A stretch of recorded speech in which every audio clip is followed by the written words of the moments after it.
Growing grass from seed is actually really simple. It's not as complicated as most people make it seem. You need two main things. That's seed to soil contact, so you need some sort of loose soil so the grass seeds can germinate and then the roots can establish and grow.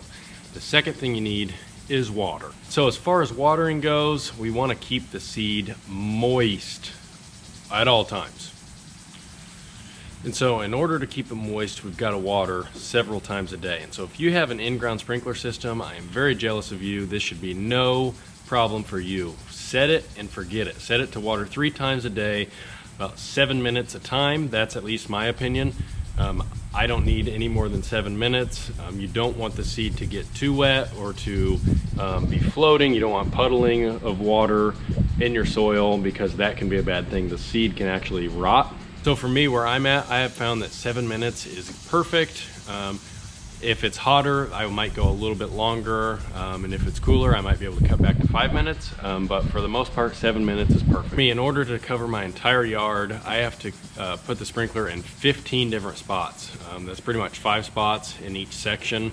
I am able to run 3 sprinklers at a time, 1 in each section, which is a big help, but it's still, my water pressure sucks, and I've got to move these things a lot. So what I like to do is I like to set my sprinkler up first, hit my timer to start, then I move the second one and then the third one. And by the time it gets to 7 minutes, I move the first one and do it all over again. And it'll give 7 minutes on the second one, 7 minutes on the third one. And it usually works out pretty well. And like I said, depending on the weather, how hot it is or how cool it is, you may have to adjust the time up or down. So something quick I want to talk to you guys about. I see a lot of people kind of overreacting to having to walk on the baby grass. I can assure you it will be perfectly fine. Now, do not go out here and dance around on it, don't play on it, but if you have to walk to move sprinklers, it will be perfectly fine. Last year, like I said, I did a full renovation. I had all baby grass out here, and I did this exact same thing. I walked on the lawn 45 times every day to move sprinklers, and I didn't have any footprints that were dead. I didn't have any spots that were dead from walking on it or anything like that where the sprinklers were. You'll be fine. So do what you got to do, move your sprinklers, set them up, and get off the lawn. You'll be good.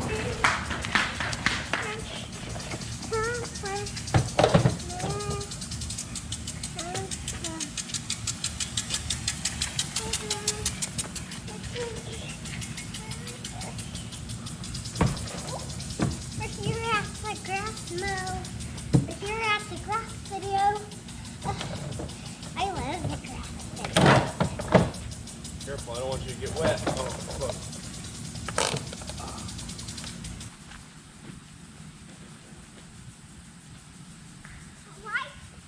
How did Daddy? What? How did it get all the way over to me? To you? Yeah. I don't know.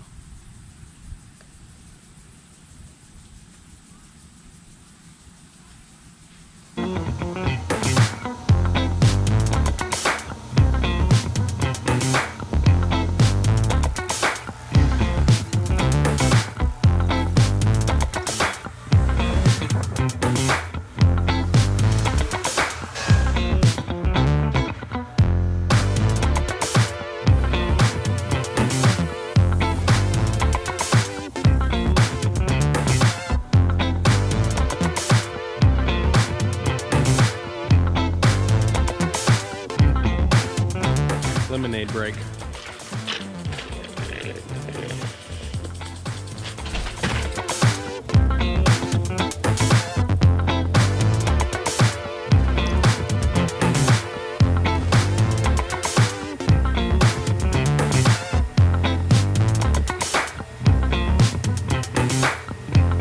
All right, pro tip, or more like an amateur tip, to save time during this, not having to put away the sprinklers and pull them back out, just pile them up right here, and then that way you can just pull them out. Because if you're doing this 3 times a day, this gets so annoying and so tedious, putting the sprinklers up and pulling them back. So this is what I do.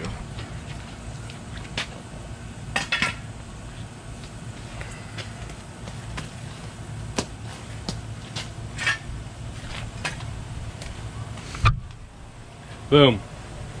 It looks awful for the time being, but it's like 3 weeks of watering and then we're back to normal. So I can deal with it till then.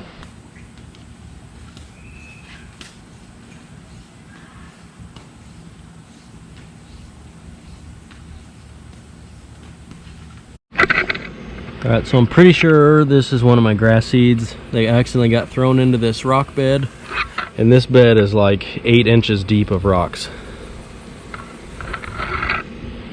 Look at those roots, John Perry. So I'm pretty sure the whole seed to soil contact thing is just kidding. Day 12, I want to give you an update on the seed we put down. All I've been doing is watering exactly like I showed you, no extra hand watering anywhere. And so here was a bare spot. I put dirt and then I seeded, and as you can see, it's coming in really well. I would say these are close to 2 inches tall, and looking good. Then right over here on the sidewalk is where I seeded very heavily, because whenever I did the dethatch video, this strip right here was my test spot, and I put it notch too low and I ripped out a ton of good grass. But as you can see here, I seeded, and in here there's a ton of little baby grass in here, if you can see that, all along through here, and it is coming up very, very good, if you can see that. So overall, I am very pleased with the results. It's growing very fast, and so now I want to talk about when do you know when to mow baby grass for the first time.